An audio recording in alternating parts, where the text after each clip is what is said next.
Deputy President Rigathi Gachagua has said the government will ramp up efforts to clean Nairobi River in bid to restore it after years of neglect. But if there is nobody in the waters, what do you expect? Speaking on Thursday when he met representatives of 25 United Nations agencies at his office, the DP said the Kenya Kwanza administration is keen on ensuring the river that cuts through the capital city is clean. And our ambassador is here. I've given our timelines. We are trying to put up a team with terms of reference. In the by next week, that commission will be gazetted.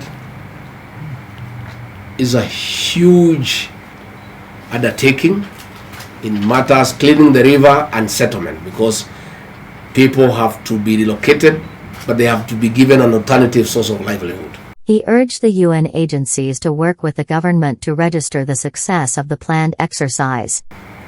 So we'll need the support of the UN family, UNEP, Habitat, and all of you. And we are seeking your help. I discussed with the ED yesterday, and the ambassador here is working on it. We want your agencies to be involved in that Nairobi River Commission.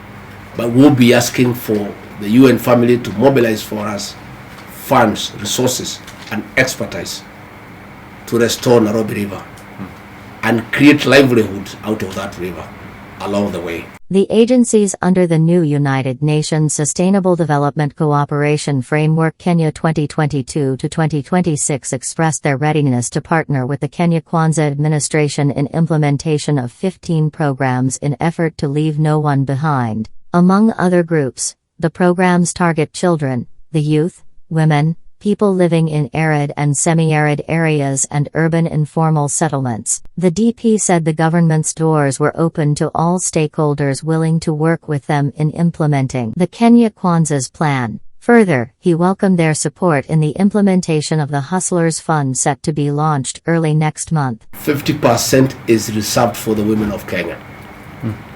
And even if it was not reserved, they will be the beneficiary. They will take more than 70% of that fund. The women of Kenya are very hardworking and very enterprising. They are also of very high integrity, that we are very happy that they will take most of this fund because they will pay. They know the money is not for free. Again, we will seek your help in strengthening the Hustlers Fund. And that is one of the ways of the bottom-up economic model and making sure no one is left behind. He also welcomed their hand in the fight against effects of climate change, citing the biting drought that has severely affected over 4 million Kenyans. He said the main objective was to move away from rain-fed agriculture to irrigation to avert similar food shortages linked to the drought in the future. We are on the forefront to address the effects of climate change. The President has already launched a program to plant 5 billion trees in the next 5 years. And we need your support so that we can increase the forest coverage to protect the water catchment areas. The DP also assured the partners of the administration's keenness to ensure adequate representation of women and other marginalized groups in government.